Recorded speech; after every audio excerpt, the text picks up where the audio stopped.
Malayalam big boss season 6 ലൈവിൽ ഇപ്പോൾ നടന്നുകൊണ്ടിരിക്കുന്നത് നമ്മുടെ ജാസ്മിനും ഗബ്രിയും പരസ്പരം മിണ്ടുന്നൊന്നുമില്ല. ഗബ്രി ഇതുവരെയായിട്ടും ജാസ്മിനോട് മിണ്ടിയിട്ടില്ല. മൈക്ക് ഊരി വെച്ച് ജാസ്മിൻ അവിടെ കിടക്കുന്നുണ്ട്. ജാസ്മിന് തീരെ വയ്യ.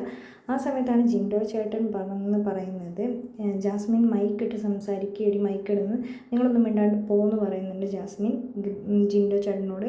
അപ്പോൾ ജിൻഡോ പറയുന്നുണ്ട്, നീ പെട്ടിയെടുത്ത് പോകാൻ വേണ്ടി നിൽക്കുന്നില്ല, നീ പോകുന്നൊക്കെ പറയുന്നുണ്ട്. അവർ തമ്മിൽ അങ്ങോട്ടും ഇങ്ങോട്ടും നല്ല രീതിയിലുള്ള ഫൈറ്റ് ആകാൻ തുടങ്ങിക്കഴിഞ്ഞപ്പോൾ തന്നെ നമ്മുടെ സിബിൻ കയറി ഇടപെടുന്നുണ്ട്. സിബിൻ പറയുന്നുണ്ട്, ജിൻഡോ ചേട്ടാ അവൾ സംസാരിക്കുന്നൊന്നുമില്ല, ഇപ്പം അവളെ വിട്ടേക്ക്, അവൾ വയ്യാതെ ഇരിക്കുന്നതാണ്, പിന്നെ സംസാരിക്കാം, അവളോട് മൈക്കിടാനുണ്ട് ഞാൻ പറഞ്ഞതെന്നൊക്കെ ജിൻഡോ പറയുന്നുണ്ട്. എന്താണെങ്കിലും നമ്മുടെ ഗബ്രി ഒന്നും തന്നെ മിണ്ടിയിട്ടില്ല. മൈക്ക് അവിടെ തന്നെ ഊരി വെച്ചിട്ടുണ്ട്. അവസാനം ബിഗ് ബോസ് ജാസ്മിനോട് പറയുന്നുണ്ട്, മൈക്ക് എടുത്തിടാൻ പറയുന്നുണ്ട്. പല സ്ഥലങ്ങളിലും സിബിന് കുറച്ച് ബുദ്ധിയും വിവരമൊക്കെ ഉണ്ട്. അതുകൊണ്ട് തന്നെ സിബിൻ പല കാര്യങ്ങളും പറയുന്നുണ്ട്. പറയുന്ന കാര്യങ്ങളെല്ലാം നല്ല കാര്യങ്ങളാണ്. വലിയൊരു പ്രശ്നം ഉണ്ടാകുന്ന ആ പ്രശ്നം സോൾവ് ചെയ്ത് നമ്മുടെ ജിൻഡോ ചേട്ടൻ അവിടെ നിന്ന് പോകാൻ വേണ്ടി പറഞ്ഞ് ജിൻഡോ ചേട്ടൻ പറഞ്ഞു വിടുന്നുണ്ട്.